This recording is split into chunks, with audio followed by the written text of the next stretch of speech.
I thought that you asked me, I thought Teofimo would win. Um, I knew that Jermaine Ortiz was a good boxer, but I didn't know his legs was that good.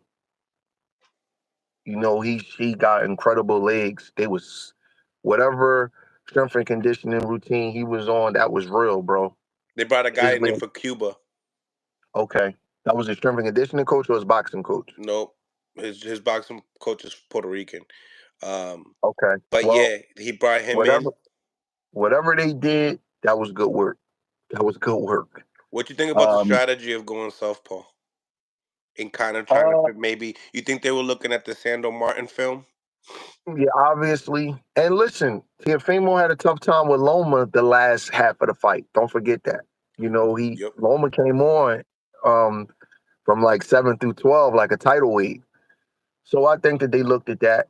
And Teofimo is one of my favorite fighters, but he gotta figure out a way to deal with movers a little better. Nobody likes dealing with a mover, first of all. And cutting off the ring is one of the hardest things to do in boxing, to be honest with you. It's not easy. Um, and what happens a lot of times is when you're the more talented guy, you could kind of pick guys apart without having to cut the ring off. And then you run into somebody that ring off, and lots of guys have trouble cutting the ring off, not just Teofimo Lopez. What makes me wonder is like, why is he taking these fights that he don't? These guys aren't his mandatories. Hit Josh Taylor and Loma; those are big fights. But Sandor Martin and Jermaine Ortiz, they're just fights. Like I'm kind of surprised that he's taking fights against these tricky guys like that. With that being an issue, because even just look, nobody's fighting them kind of guys. If you really, really look, like those are hard kind of guys to fight. So um, I don't know who approved the fight, but I was shocked to see, him fight a guy that tricky like that, knowing he had that kind of trouble with Sandor Martin. But I give him props for taking the fight. I think he has trouble cutting the ring off because he fights like in a little bit of like of a natural shoulder roll stance where his shoulders bladed to you. And when you fight like that, it's hard to go laterally because you're bladed towards the opponent. That stance is kind of made for if a guy is coming to you, not for you having to go get a guy. So you always hear people talk about this guy or that guy is squared up. Every good pressure fighter has to be a little bit more squared up because you got to cut the ring off laterally. You're not running in a straight line. The guy is going around you. It's called a ring. Yeah. You know what I mean? So every good pressure fighter, you have to be a little bit squared up to cut the ring down. That's why when people was like, you know, um,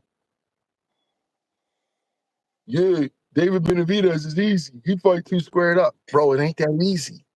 Now, yeah, you got a bigger target, but that joker cutting the ring off on you when he coming downhill. So yeah, he give up a little bit defensively because he gives you a bigger target, but he's creating more offense for himself because he's cutting the ring down and he's bringing his body closer to you. So And the it's right hand's already closer to and you the right already. hand is already closer because you squared up. You know what I mean? So people don't get that, they don't understand that, and they just like to have something to say. So Teofimo, his natural stance is a bladed stance. He's pointing his shoulder at you. So it's just the mechanics of it. He actually did good cutting the ring down in the 12th round. Look at him in the 12th round where he brought his body up a little bit closer. He was breaking his head down, and he had a good 12th round, in my opinion, which probably won him the fight. Um, he also does a little bit too much when he's avoiding punches. He's turning his head. He's rubbernecking. He's doing all of these fancy Doing something moves. with his feet. Yes, you can't cut the ring off like that. When you cut the ring off, your time is precious because the other guy is moving. So it's easy to take Teofimo out of position because he does a bunch of fancy moves to avoid a punch. Guys that cut the ring off, all they doing is doing small movement and catching punches with their gloves in their arms and they walking towards you. They not doing all of that fancy stuff. So it looks good, but after he does it, the guy is gone and then he got to reset. So it's just a matter of the mechanics of how he's approaching it. The last thing he does is he punches from so far out because he throws these beautiful hard punches. But when you punch him from far out like that, you give it, and the guy is already on the move. You giving him um an ample opportunity to see the punch. You're not getting close up on them. You know, they say in the military, you don't have to be a good shot if you get close to the guy. Well, you don't have to be a sharpshooter if you close to the guy when you cutting the ring off. But Teofimo, he's not the tallest guy in the world. He's a pretty short guy. And he punches from so far out when he's cutting the ring off. He don't bring his feet with him. So it's something he's just gonna have to work on. I don't think he did like like a lot of guys that are elite talented boxer punchers like Teofimo, you'd be surprised that they don't cut the ring off well. They just haven't had a chance to face somebody like Jermaine Ortiz. That's why you'll even hear people won't say this out loud. You'll even hear matchmakers say privately, like, "Man, I'm not putting none of my Mexicans in with no slick black guys," and they Mexican because cutting the ring off ain't easy. But it's just a thing of Teofimo or whoever is his brain trust. They got to be careful taking them kind of fights because it's devaluing how great of a fighter he is. It's devaluing him. So now he's 26 years old. All everybody is saying is Teofimo can't cut the ring off. All you got to do is boxing. All you got to do is not engage him. He got his whole prime left, and now everybody know how to fight him. So he either got to work on that or don't fight that style no more. You know what I mean? Because Teofimo got two of the better performances of the last 5 or 10 years versus Loma and Josh Taylor, but people gonna forget about them and they're gonna talk about the Sandor Martin and the Jermaine Ortiz fights. This guy had a lot of trouble because people think he lost those fights. I wasn't scoring the fight. I honestly didn't think either guy performed. Well, let me take that back. I thought Jermaine Ortiz fought a really good fight using his legs and stuff, but I would have liked to see him get his offense going a little bit more and especially display a being more the of a B side. yeah, and display a little bit more of a commanding jab. I put a post on Twitter like I don't know if he's over moving. I don't know if he's dumbing the fight down a little bit too much. I don't know if he's killing the action too much. I wasn't sure um he how he was going to be perceived as what he was doing.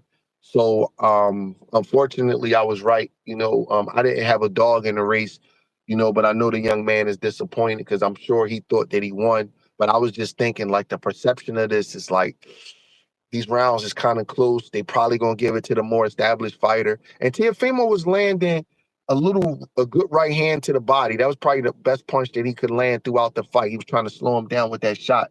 So I'm looking at And the fight people like that are watching it can't really see that punch land, but yes, it's yes. landing. It was a good little shot. So Teofimo got some tweaks. It's something that he probably need to work on in the gym instead of working on it in the fight. Because he's taking these guys Sandor Martin outboxed Mikey Garcia. Hmm. So it's not easy cutting the ring down, defending yourself, and getting your offense off.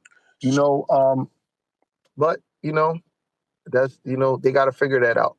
So, do you think that he's taking these, especially southpaw challenges at that, you know, that you think he's preparing for that Terrence Crawford and Javante Tank Davis just because of the styles of movement and stuff like that? You got Jermaine Ortiz that switches, Terrence Crawford switches. You got Sandor Martin as a southpaw that moves great laterally and pretty much is a well rounded fighter besides having the power.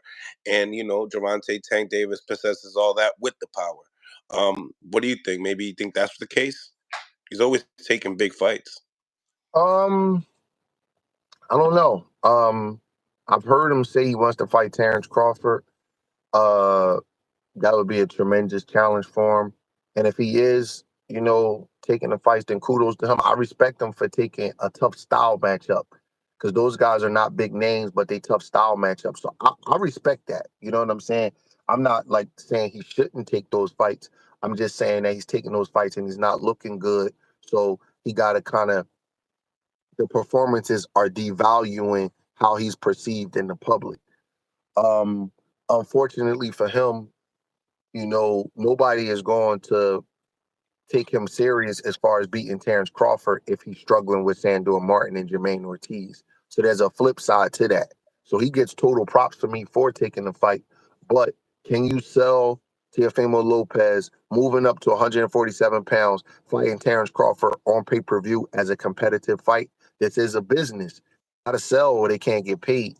So that's the problem with that. I'm not being a cynic. I'm not saying he shouldn't do it. I'm just saying that that's the problem with that moving forward. Um, so I don't know why he's taking the fights. Maybe he just got great confidence and he's a fighter at heart and he's saying I could beat these guys and that was just an off night and I'll just go out and do it. Because he damn sure did it with Josh Taylor, because he fought Josh Taylor after he fought Sandor Martin. He struggled with Sandor Martin. He was the underdog versus Josh Taylor and he kicked Josh Taylor's ass. So maybe he's just one of those confident guys that a bad night at the office does not bother him, which is great because that's how you got to be as a fighter. But with the Terrence Crawford fight specifically, I don't know if they can make that fight now because of how he just struggled. I would like to see Teofimo fight some more guys at 140. I think that him and Matias will be a great fight. And just because he struggled with Jermaine Ortiz, that don't mean he can't beat Matias because it's a different style. Correct. Totally different style. Matias is going to be trying to walk him down, and Teo loved that. And Teo got a good set of whiskers. I watch him get hit. He takes a good shot. So that's a great fight to me. I don't know if I will pick Matias, to be honest with you. So, but if he's taking these fights and it's building him for the Shakurs and for the Crawfords, and he goes in there and perform, then him and his dad are geniuses. It worked out because he's getting battle tested under fire. And it worked out. So let's just see. You never know how things play out until everything plays out, so let's just see. But I think that I think he probably got to wait for the Crawford fight because Crawford people want big fights. And I don't know if you could sell Crawford and Teofimo right now because I don't know if anybody would think Teofimo can beat Crawford.